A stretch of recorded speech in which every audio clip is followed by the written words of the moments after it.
What's up everybody? My name is Nate. Welcome to the channel. I've got a tag video, quite an interesting tag. It's a little challenging because perfume is hard. Everyone has their own taste. If somebody came up to you on the street and was like, I'm looking for a fragrance. So you pick one designer, one niche, and one cheapie. And then out of those three, you gotta pick one that you're gonna always recommend. Obviously, perfume is super subjective. No one likes what you like, just so subjective. So there's no way at doing this right, but here we are. I'm gonna tag Eli here at Common Sense. Chad, you're up. My boy Ross. And this is a long shot, but Mr. Smelly too. Give us one recommendation from designer, niche, and cheapie, and you gotta boil those three down to one. And this is the one. Some random guy is gonna come up to you on the street and be like, what is your number one recommendation?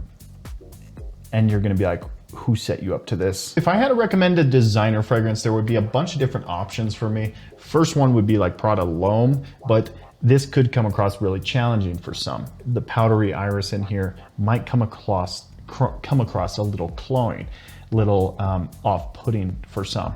When I first sprayed this on, I fell in love with it, but I knew it wasn't like my top favorite. That being said, it's powdery, it's sexy, it's a perfect office fragrance. That's what it gets touted a lot online. But Prada L'Homme is really good, but I don't think it would be my number one recommendation as far as a designer. And then like something like Mont Blanc Legend Eau de Parfum. This is great stuff too, but this definitely has its challenges. You smell like, a 2000s Abercrombie and Fitch store. So that would be the only challenging thing about this one, but it is a very nice, easy to wear, everyday kind of scent. I truly love this one. It would be an easy recommendation for me as far as just wearing it every day. It smells fantastic. But I know how easy that this one could come across for some. And some might argue that this is bordering the niche area, but Tom Ford Ombre Leather is one that I would recommend. But I understand that not everyone vibes with leather. Everyone doesn't get on the leather train. So leather is kind of nuanced when you can wear it. Unless you just don't care what people have to think about you, which I would always recommend, but leather could come across a little hard to pull off as a fragrance that I would recommend to everybody. And that's where kind of Dior Intense falls into too. I would recommend this to everyone to try this one, but then again, I know how difficult a lipsticky iris kind of smell with a little cocoa comes in.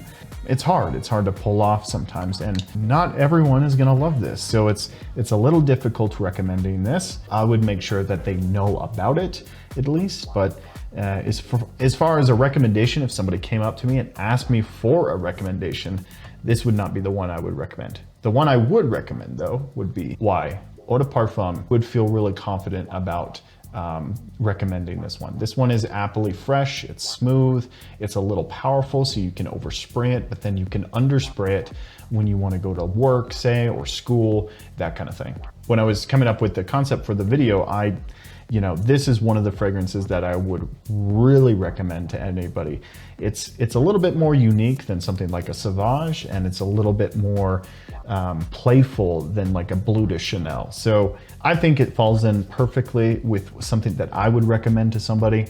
You would smell fresh, clean. You can wear this any time of the year, to a date, to a professional gig. Any really time is great to wear this. And too, it's powerful enough that you can underspray it and not really offend anybody. It is a loud fragrance, and so it has that potential to be like a clubbing fragrance, to be a work fragrance, to be a date fragrance. That's why I love this stuff so much, is because it can be used in any kind of circumstance, any kind of situation. And it's really good. It's a little played out though. So that is a little kind of negative with this one, but for the most part, it smells so fresh, and a lot of people nowadays are just wearing Nautica Voyage and Axe body spray. So YSL Eau de Parfum would be the recommendation as far as a designer level would go. Now let's talk about some niche fragrances. Niche is a little bit harder to wear. It's a little bit more nuanced than designer fragrances. They kind of rely on one single note or a combination of two notes to make it this like accord, but usually niche perfumery has a lot more nuance to it. I think Sedley would have been my first pick because it's fresh, it's inviting, it's really easy to wear.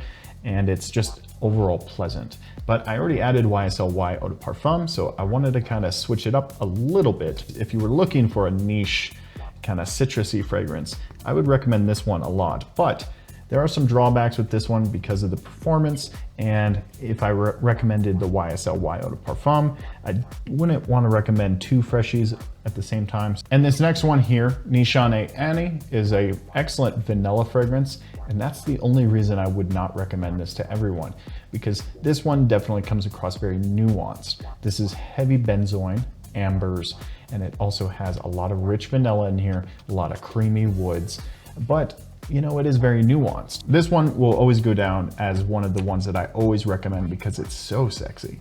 It's heavy vanilla. It's just super pleasant to be around. An excellent kind of dating fragrance if you like vanilla, but it's hard to pull off if you don't like vanilla, ambers, that kind of thing. So, and it's hard to recommend this one to everyone because everyone doesn't really get on the bandwagon of this kind of scent profile. And that goes for my next one too. This is Paragon, and I would recommend this one all day long, but I know that this one might not be universally loved by many people. And the only reason I really don't love recommending this one to everybody is the oud. Oud comes across kind of stinky to the everyday kind of person, and you really kind of have to be have a little bit more of a trained nose to really appreciate oud. Even I struggle with oud a lot of the time. So and I'm not saying that I'm a know-it-all, but it's just from my experience, oud comes across very stinky to a lot of people. Regardless, I digress. This one is good. It's fruity, it's plum, it's sweet enough to counteract the oud, but it's very woody heavy. Palo Santo, the oud, it's very rich, very lovely stuff. I would recommend this stuff all day long if you were looking for a woody, fruity kind of smell to it. This is the one I would recommend, but I know how particular that this smell is, but really good stuff. The one I do have in mind, this is the one I would recommend. This is Cedrat Boisé by Mancera. This is fruity, this is woody, and it's heavy citrus, a lot of woods, and it's just so pleasant. A lot of fruity undertones with this one too.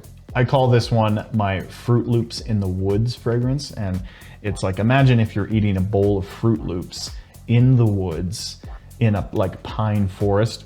That's what this smells like. Super amazing. It carries through the air so nicely. It's pretty powerful too. And so if you only spray one or two sprays, you get a nice everyday scent, playful scent. But also when you spray more of it, you just overpower it, and it smells so pleasant. A lot of fruity sweetness in here. It's got a lot of citrus in here, a little black currant smell in here as well. A lot of rich, good spices in here too, but it's mainly woods, a little bit of vanilla character, and a lot of like fruity aspects.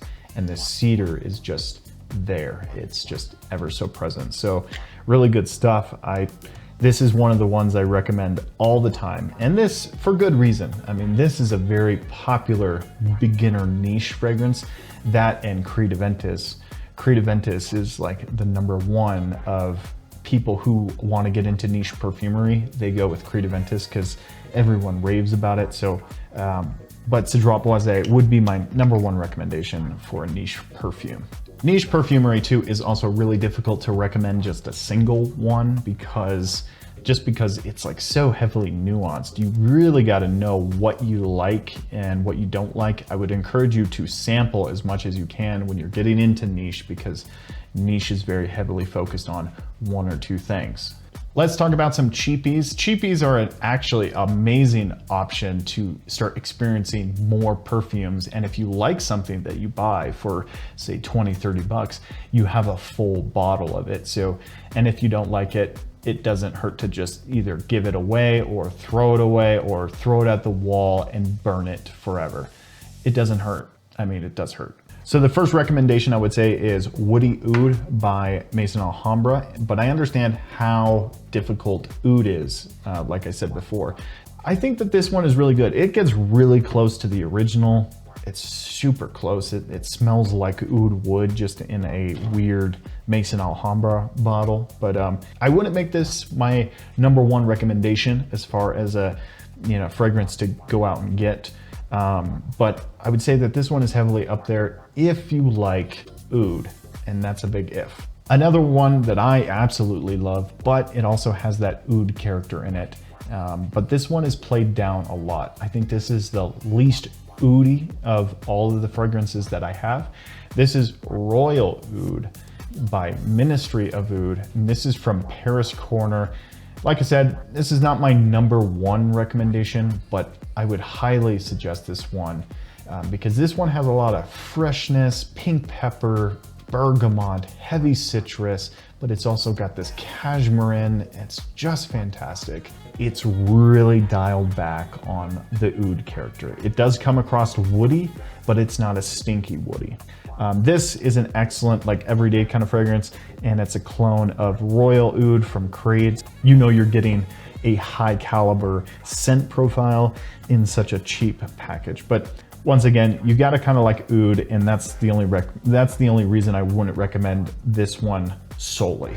The next one here is the one that I would recommend if it wasn't for the other ones that I just recommended, because this one kind of has the same kind of freshness, same kind of character as the other ones. So this is Imperium by Fragrance World, and this is a clone of Elysium. And this is a really cheapie. This is like, you can pick this one up for 30 bucks and it just smells absolutely remarkable. It's fresh, it's woody, it's creamy, it's musky. It's just fantastic. It is that blue kind of style, that kind of everyday kind of throw on scent where you just smell fantastic and you just go about your day.